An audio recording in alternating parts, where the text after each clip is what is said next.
Marketer of the Day, episode 605. Ready, fire, aim. Pursue your number one goal. Find freedom through discipline and grow your business with motivational speaker Jake Ballentine. Hey everyone, and welcome back to the Marketer of the Day podcast. And you are in for a real treat because we're here with Jake Ballentine. And Jake Ballentine, he's a speaker, a motivational speaker, and he's the author of Your Number One Goal. He's a contributing author in Jack Canfield's Living the Success Principles, and he's the founder of the Speakers, Authors, and Coaches Network. And Jake has a really good Facebook group that you can join right now at facebook.com/groups/speaker-author-coach. And Jake is a national award-winning motivational speaker, and he's presented at hundreds of events nationwide. And he resides in Sacramento, California, with his wife, Caitlin, and his one-year-old son, Jacob. So we're going to talk about what it takes to be motivated, get it done, build a business, be a speaker, all that fun stuff. How the heck you doing today, Jake? I am doing great. Thank you for that, Robert. So you're awesome. You're very welcome. So, what would you say has been the focus on yourself and your business the last 30, 60 days or so? The last 30, 60 days, my business right now has been going under quite a bit of growth, as always. Growth is a good thing. If you're not growing, you're dying. So I've been focusing on some things that have been definitely very growth oriented for me. And that has been branching out into my own live events, where for years I was the speaker who came into the event, was hired to speak at the event, and then I went home. But now I've gone from just being the speaker to being the event organizer, the event promoter, everything involved in that.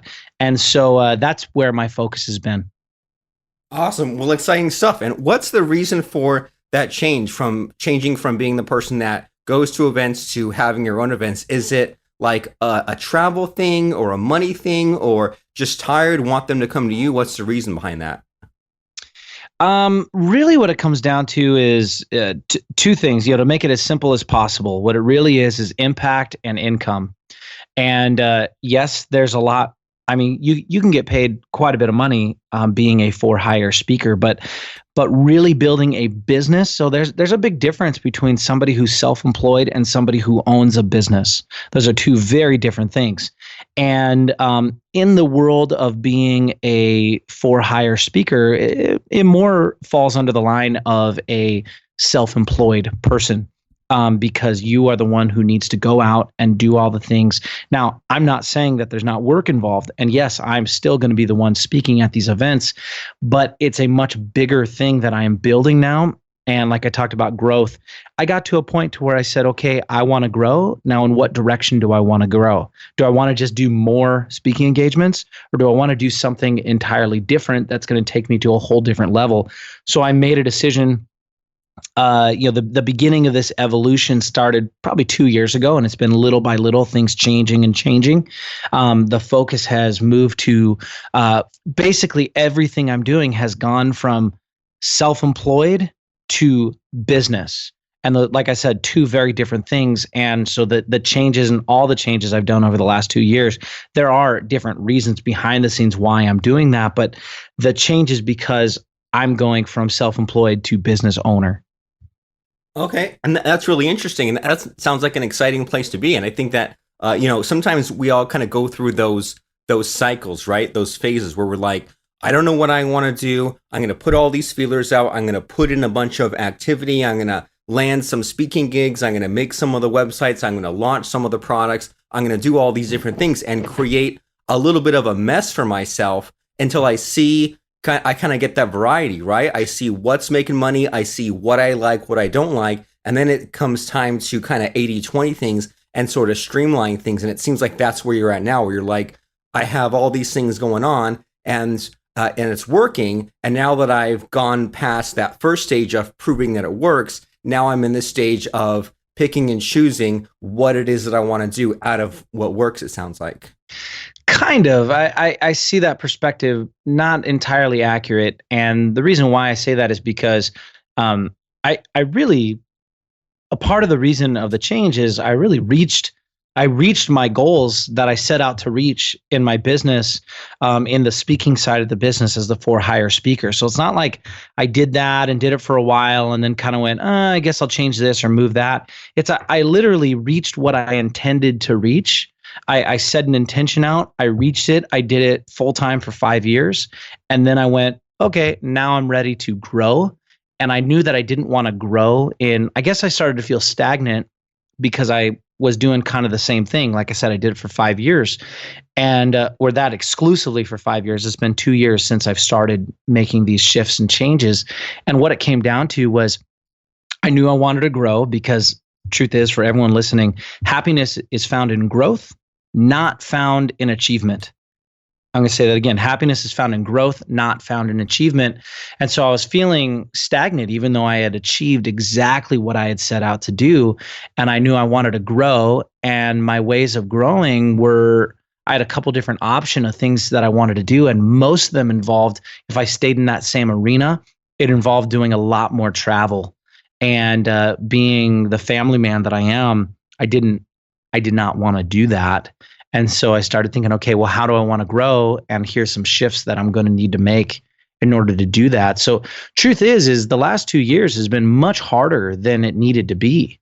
If I would have stayed doing what I was doing before, I was making good money. I was doing something I'd set out to do. It was just keep the ball rolling. It really wasn't that much work anymore because I'd done all the work. I'd done all the groundwork. And I intentionally put myself in a situation where I knew it was going to be a lot of work, and it has been, but I did it for the reason of I want to grow and I want to build something bigger than me. Well, great. Well, thanks for clearing that up. So it sounds like you're getting comfortable being uncomfortable, right? You're making it a little hard on yourself on purpose. Absolutely. It's not like you kind of got bored on its own. You reached your goal. You said either I could keep things going, which is great, or I could kind of move things up a notch. What's next? And be even better. Yeah. And figure out what's next. So you're not just drudging out the same old thing 10, 20 years from now. So just to get everyone caught up. So you say that you had these huge goals and you met your goals and now it's time to move on. So what the heck were these goals the last 5 years? Well, so the goals that I had were I wanted to build a business where I was making a difference and I was making an income doing it. And that looked like me going and speaking at high schools and middle schools all over the country. My goal was to go and do that, at least 50 a year, and be making a difference in the lives of thousands of teenagers all over the country. And doing that, helping them believe in themselves and make a positive difference in their school. And so I set out to do that. And like I said, I had 5 years in a row where I was doing over 50 speaking engagements. I have spoken in 43 states. And it's added up, over the years, so really I started this whole thing about 8 years ago now, and it's been 300, 350, something like that, speaking engagements that I've done. And that's what I set out to do. And I'm really proud of the fact that I did that. Yeah, I mean, that's nothing to shake its stick at, right? 300 to 350 speaking engagements, 50 a year, flying around to all these different states, all these different high schools. So, I mean, what's that like exactly? So you say that you were paid to be kind of like a motivational speaker at high schools and middle schools at first? Yep. That's what I did. I still do that. Like, it's not, like I said, that's not my main focus. My main focus is the events, the masterminds, the coaching, all those things that I do now. But I still do probably about 20 high schools and middle schools a year over the last year and this year. And I still do it because it's something that, I mean, there's nothing like it. I mean, it's an incredible feeling to go into a high school and be with them for an hour and take them through a whole journey and take them through a whole experience that a lot of these kids haven't felt before. Get in touch with feelings and emotions that they have never really felt and get them to think about things they haven't really thought about. And then the feeling of, after it's all done, having these teenage kids come up to you and say, I never thought about things this way, or wow, you really made a difference to me today because this is what's going on in my life and this is what's happening there. And there's a lot of cool things going on. Like, it's always fun to be in front of a crowd and to have, it certainly strokes your ego to have standing ovations and all that kind of stuff. But the thing that really makes it fun and makes it worth it is when the keynote is over and they come up to you and talk to you about how you've made a difference to them or what they're going through and how you help them see it differently. And that's just amazing.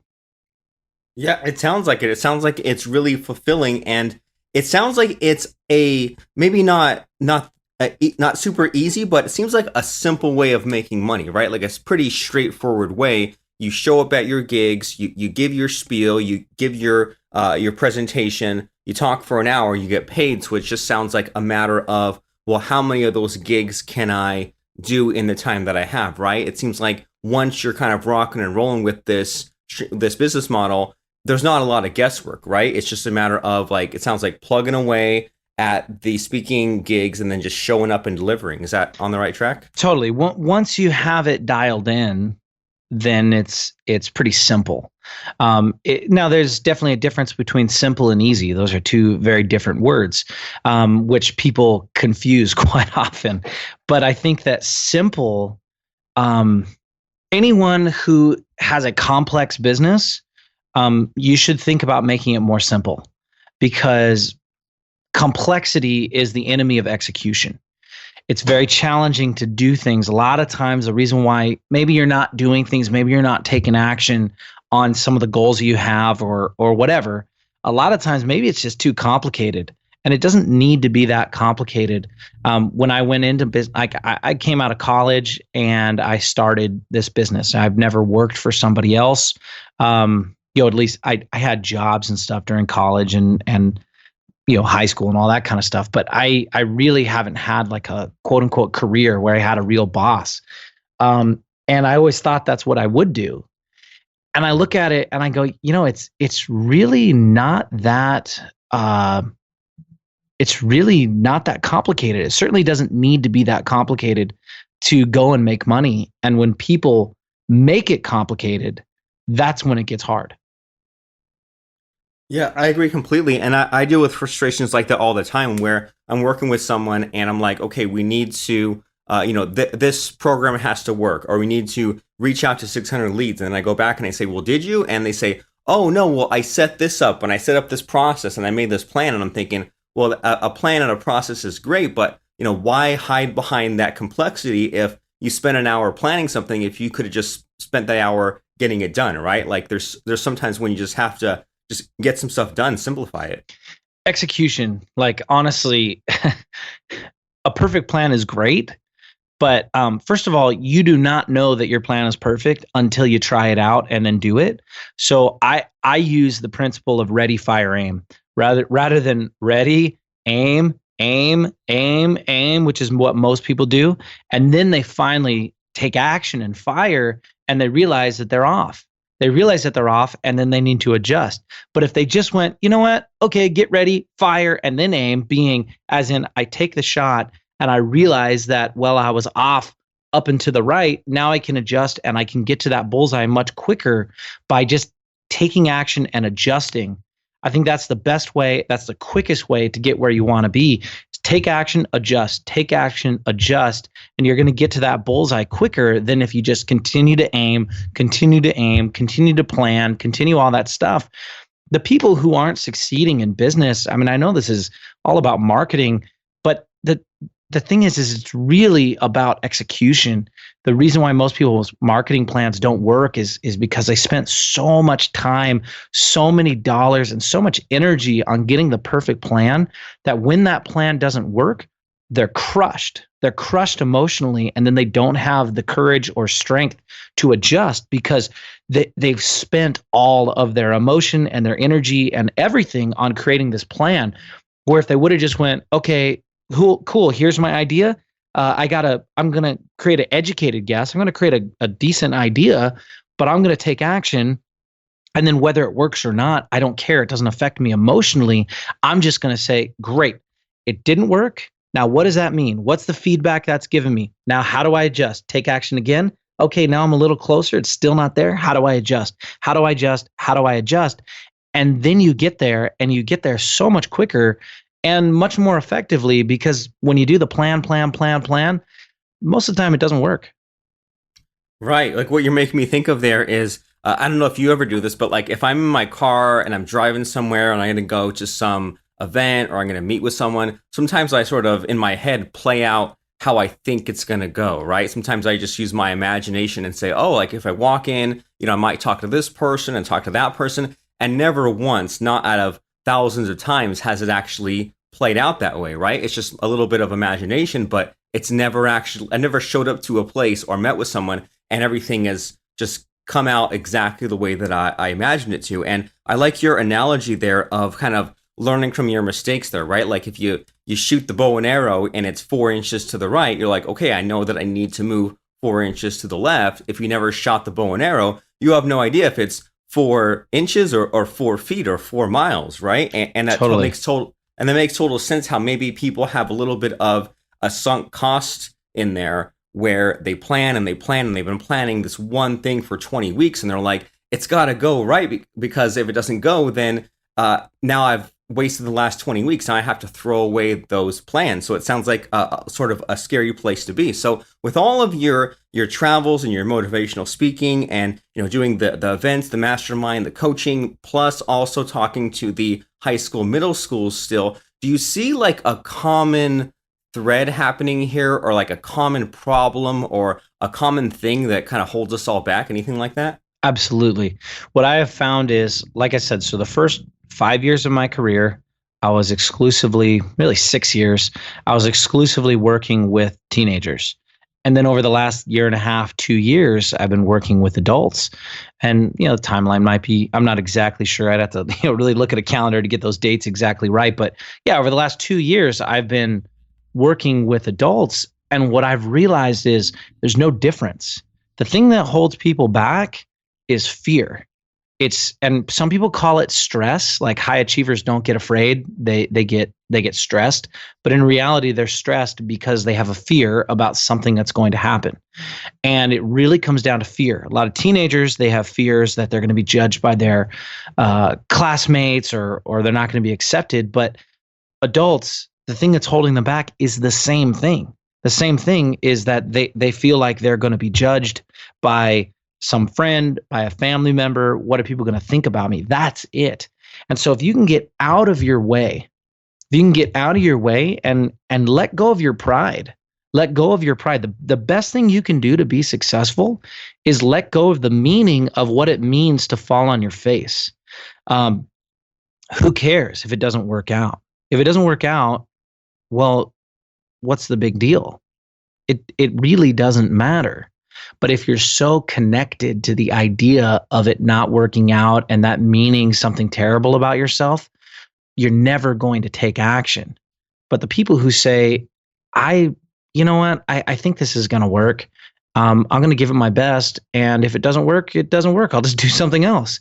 That person is going to be successful. The person who goes, I'm just going to do it. And if it doesn't work, it doesn't mean anything about me. Like what it really comes down to, I mean, this might be a little more like, I don't know, this isn't so like businessy. This is more emotional. But honestly, I believe that success in business and success is in anything is 80% psychology and 20% strategy. And the psychology behind it is based on what does it mean to you? And if you believe subconsciously or consciously that if you fail, that it means that you are not worth as much as a human, as a person, you're not going to take action because you're going to be afraid. And it comes down to having compassion for yourself and saying, I'm a valuable person unconditionally. There's no connection. There's no conditions on that. I am a valuable person, which then gives you the ability to now take action, and nothing that happens can take that away from you. And that's super subconscious. And some people thinking might be like, there's nothing to do with me being successful or not.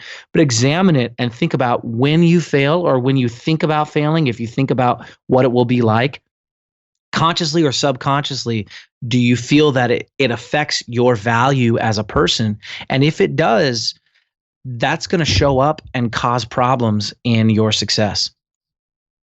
That's really powerful stuff. And you're uncovering some old deep wounds in me even. I remember when I first was learning how to drive a car, and if I'd like be driving and the street light would be changing from a green to a yellow, I'd get all these bad thoughts coming in, thinking like, oh, if I don't make this light, it means that I'm not a very good driver. Or I used to think, if I, when I was a kid, if I played bad in baseball, or if I got bad grades in school, then that would mean that I'm, a bad person in one way or the other. And it's really powerful stuff that you unpack there. And I try to tell myself that it's kind of the outdated caveman software, right? That back in the day in like 10,000 BC, you and me would both be dead of old age by now, right? We'd both have lived to age 20, maybe 30, and then we'd be dead. And we only had that limited time range to do that one thing. And if that project failed, if the project of killing the buffalo failed, then that was it. Would be ridiculed by our tribe of 20 people, right?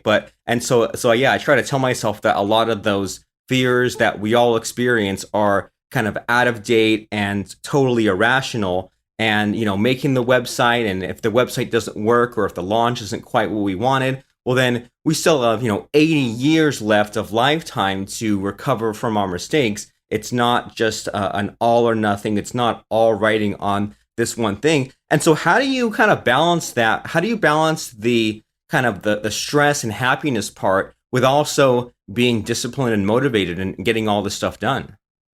Well, it's funny that you almost say that as like opposite things, like happiness and discipline, like they're on the opposite ends of the spectrum. And I actually don't believe that. I believe that they're connected on the same side. And you think about stress and discipline being on the same side, and I don't think that's the case.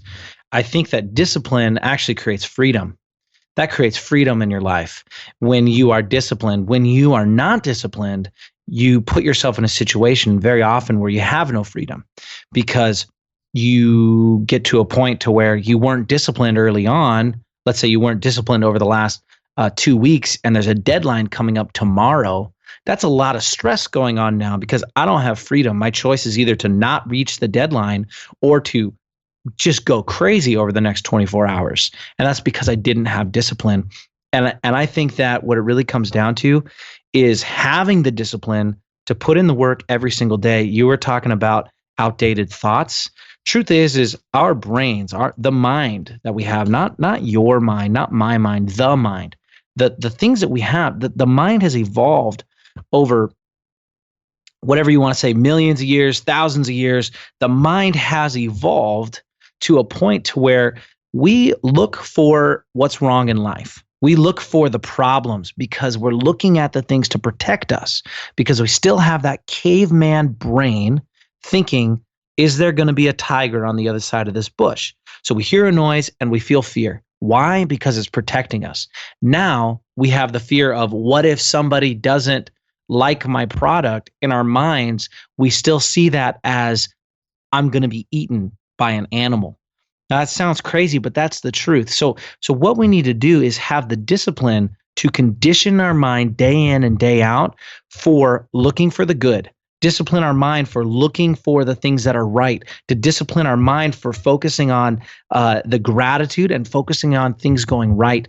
And I'm not naive. I'm not saying that it's just positive thinking and that's it and everything's going to go great. But what I am saying is that the whole world and your whole life has been conditioning you to focus on the negative. So if you have the discipline to day in and day out to change your thinking, to condition yourself to focus on what's right, because what's wrong is always available, and so is what's right. So if you focus on what's right, you focus on the good, and you give yourself permission to fail and say, okay, that's how I'm focusing on the good, is failing's okay, because it's not failure. All I'm doing is getting feedback. And so if you can have that kind of discipline, you see, being a positive thinker, that's the ultimate discipline, because it takes no discipline. The default is negativity. That's our conditioned brain. True discipline is being positive. When you see someone who's a positive person, a lot of people think that they're some naive fool. And the truth is behind that person is extremely disciplined, because they're not going by the default that everyone's going through. That's a really cool insight that, if you see people out there who are super positive or super energetic, or maybe that's you listening to this podcast, that takes some consistent kind of action to keep the bad thoughts from creeping back in, right? I mean, I think about when I first probably, I don't know, 5, 10 years ago when I first started jumping into some of this self-help stuff because I realized that I needed it. I kind of had to stick with it every single day. It wasn't a once in a while thing. Every single day, I'd pull up a self-help YouTube video or listen to some Tony Robbins thing just because I needed to kind of clean out all that bad thinking that had happened kind of over the past few years from falling back on that default. And I really like how you kind of put things there about that discipline angle, as far as it's almost a little contrarian, right? That discipline equals freedom, but you're so right, because I mean, a lot of people will just kind of procrastinate, put things off, let life happen to them, and the next thing you know, they're backed into a corner. Money-wise, work-wise, time-wise, they just let things go to the point where now they kind of, their choices were reduced from 10 to 5 to 2 to 1. And then you look at like an alternative scenario there where maybe you have someone who's disciplined, who plans ahead, who, thinks about the future, who has money about the bank account, who thinks about, where to manage time wisely. If you're going to school and going to work, you make time for both things, and maybe video games drop out of that, so that way you have more of those options, more of those opportunities. That way you don't get backed into a corner. So you have this kind of speaking business that's kind of growing and growing, and you're pivoting, you're moving on to things other than just these speaking gigs. So you said that you have like these events, this mastermind, this coaching going on. So what sort of things are you building for like yourself and your business and your online presence other than just the paid speaking? Yeah, so I'm the founder of a Facebook group, and now it's really growing into a whole organization, the Speakers, Authors, and Coaches Network. And we're running live events through that. We have an event coming up here in Sacramento called the Demo Factory, where people are going to be able to come and actually film their demo video on this beautiful stage that we've rented.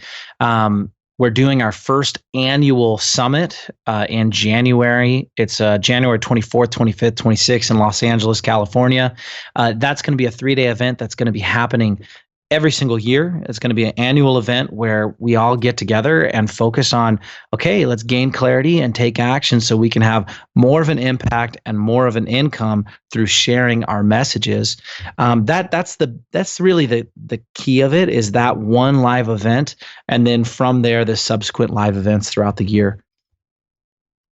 Awesome. So you're getting more into these live events, and how do you sort of know if you're throwing out something that's perfectly good for something that is still getting ramped up, that you're still working on? Like, how do you know when to make that sort of decision? Like you said, like you could keep just the speaking going on its own for years and years, but now you're kind of adding in these new things. I mean, what are your thoughts on that? Do you have any kind of like uncertainty or like plans for what might happen?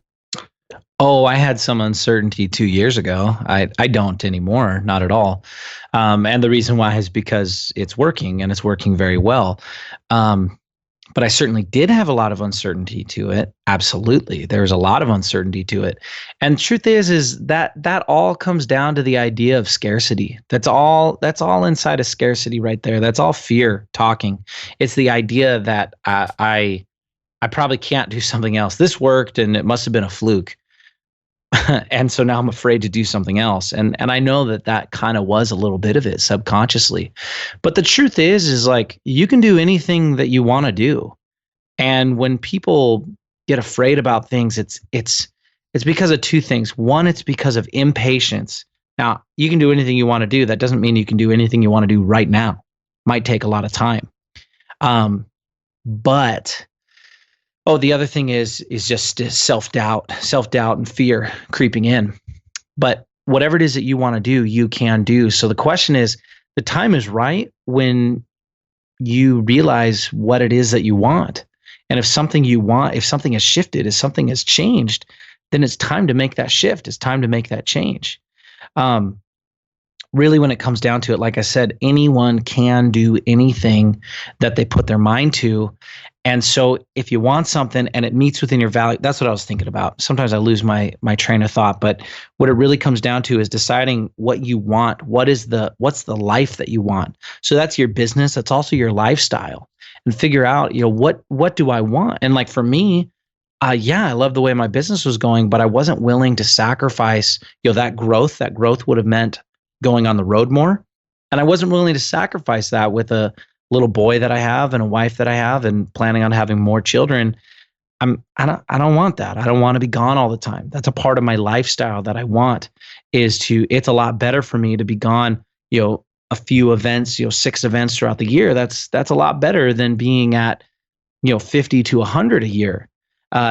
6 events a year, I can handle that, and I can still be the father that I want to be. But if I'm gone 100 dates a year, which really means 200, that's not who I want to be. So the second you realize what it is that you really want, it's time to start working towards that. All right, that's pretty inspiring stuff, and it seems like for some of us that might take a few years, or that might suddenly hit us one day, and we realize, oh yeah, like things have finally gotten to the breaking point where it's time to change. So what I'm hearing from your current situation and your story and all the things that you've accomplished is, it sounds like, number one, we need to think things through and not be afraid to reflect and kind of revisit why we started things in the first place, or think about, what have things changed, or we have X amount of dollars coming in from our business, but do we want to free up more time? So it sounds like we need to just not be afraid of thinking these things through, and also to not be so hard on ourselves, right? It seems to me like the way that you've been talking here, it's easy for like you said, the self-doubt and the fear and the impatience and everything else to creep back in. And that seems like just a normal part of it. And we need to be kind of self-aware and say, okay, well, those thoughts and feelings I'm having about being down on myself, about feeling like I'm not doing enough, I've waited too long, I'm working too slow, that seems to be something that just needs to be filtered out with more positivity, right? Absolutely. And I say, filtered out with an idea of what's real. I'm not saying be overly positive. I'm saying be realistic. And what I mean, like, people say that positivity is not realistic, but that's just not true. When it comes down to it, going back, let's tie this back to marketing and business. You do not know, everyone listening, I'm talking to you, you do not know what your market wants. You're not your market. Even if you are exactly what that market was, or you were what that market is, you're not that market anymore. You're not, because now you've stepped out, you're doing something different. So you don't know what they want. And the problem comes in when you go and say that you think that you should know what they want, but you don't know. There's no plan that's perfect until you do it and you see it works. And so it's just ridiculous to beat yourself up for a plan not working. And that's where it is. That's where the psychology is. The people who succeed, they see that, hey, it didn't work. Okay, no problem. Now I need to adjust. That's it. It's when they beat themselves up and say, "Oh no, I'm a bad businessman. I'm a bad marketer. I don't know what I'm doing." That's when they quit. That's when they stop. If you can have the tenacity to keep going, if you can have the grit, and that's the truth. Positive grit. To have positivity, you have to have grit and tenacity to be able to say, "I will keep going, and I'm not going to let it affect me personally." It's just, okay, it didn't work. Great. What am I going to do next? Awesome stuff. And you said that we tie it back to business and marketing from the self-help thing. And I think that all of us self-employed full-time entrepreneurs need the self-help more than anyone else. Because, I mean, you can 100%. just be, you can be an accountant working some 9-to-5 job and work in and clock your hours, and in your free time do something else. But in this business, when a lot of it rides on us, a lot of it rides on our ego, our personality, our decision making, there can be those ups and downs, and it can be really easy to let ourselves take those failures personally, right? I mean, you work at some place, and let's say the place goes under and you get laid off or you get fired, you don't take that personally. But if you have your own business and your own ideas and your own websites and your own products, and that doesn't pan out, then it's really easy to take that kind of thing personally. So yeah, this for me, this is a reminder that it's really important to just revisit some of that daily self-help, whether you subscribe to Jake's speakers, authors group, whether you like some of those Facebook pages that have the inspirational memes, or you listen to some inspirational audiobooks every day. I mean, it helps so much to get the good stuff in your brain and not all the bad stuff that's trying to get in from maybe your negative friends or coworkers or people on the internet or stuff from the news. I mean, there's so much negativity. Why not be somewhat intentional and pursue a little bit of that self-help so that way you can have your head on straight, and that way you can make those decisions and take those actions that you need to take in your own business. And that way you'll have your cake and eat it too, right? You'll have the happiness and the discipline and the motivation at the same time, and you'll be moving things forward. So if people like what they heard us talking about today, Jake, what about some URLs? What about some links? Where can people find out about your books, your websites, your speaking, your events, all that fun stuff? Sure. Pretty much everything you can find about me is on jakeballentine.com. But if you want a free copy of my book, Your Number One Goal, a free PDF download, head over to yournumberonegoal.com. If you are a speaker, author, or coach, or would like to be some kind of message-driven entrepreneur, then go ahead and join the Speakers, Authors, and Coaches Network.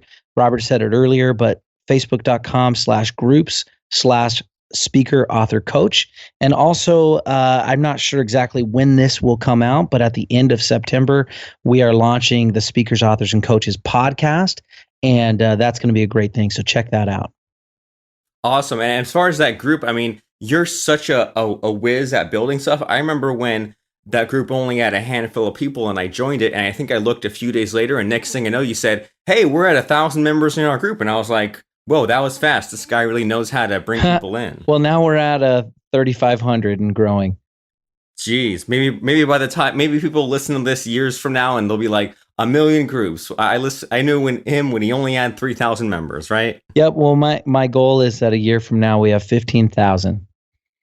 Awesome. And so what's the secret with that? Is that just a matter of like marketing and being consistent with it, or how do you grow that so fast? It's not marketing, it's giving. It's creating community, and it's understanding your channels. So when you understand the channel, so a Facebook group is not a place to market yourself. It is a place to build community and to build brand. But if you are when you go into a Facebook group and you notice there's a lot of marketing, as in there's a lot of asking, there's a lot of URLs, there's a lot of links, there's a lot of that kind of stuff. Those groups have very low engagement, almost always. They almost always do. And the key to growth with a Facebook group is engagement, because Facebook really does the work for you. They want engaged groups, so they promote you. I'm not paying for this promotion. The group I just took, at the beginning, we had 50 people, and I just went, okay, I'm going to treat this group like this is a program that people are paying $1,000 to be a part of. And I've done that, and then everything else has happened really on its own. I've just put out great content. And well, with a hungry audience, that has to be. You can't just put out great content to something that there's no desire for. But a hungry audience, great content, and I have done my best to encourage community and engagement, and it's grown on its own.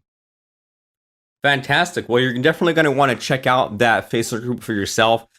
If you're a member of a lot of Facebook groups, it's probably like, there's probably tens or hundreds of Facebook groups that you're a part of that maybe you see once in a while. But for me, there are probably like 5 or 10 of those top Facebook groups where I keep seeing great stuff again and again. And so that Speaker, Author, Coaches Network group is going to be one of those for you. So that's facebook.com/groups/speaker, author, coach to join that one. And then yournumberonegoal.com to grab Jake's book, and then to hop on his website and see what he's all about. That's jakeballentine.com. That last name is spelled Ballentine. So that's jakeballentine.com, fb.com/groups/speaker, author, coach, and yournumberonegoal.com. And I hope that you thought a lot today about what you need to do to kind of dig deep into your own self-help, into your own mindset, and re-examine your goals and figure out if you are where you want to be, or if you are on track to where you want to be. And if certain things are holding you back, especially things like the self-doubt, the negative self-talk, then it's time to give yourself a little bit of a break and have some more of that positivity. So that way you can be the person that you need to be in order to grow your business, in order to give yourself the best life possible. So as we're winding things down and closing things off, Jake, anything to add here? Now, the last thoughts is just keep going and let go of the meaning. Let go of the meaning of failure, and you're going to have so much courage, so much more courage to take action. I love it. That should be a t-shirt. Let go of the meaning of failure. All right. So we'll see everyone at jakeballentine.com. And thanks, Jake, for helping us let go of that meaning of failure. And thanks for stopping by and for dispensing some of this wisdom and telling us what you're working on and what you're awesome at. I really appreciate it. All right. Thanks, Robert. Please subscribe, rate, and review our show at marketeroftheday.com/iTunes and like us on Facebook at marketeroftheday.com/Facebook.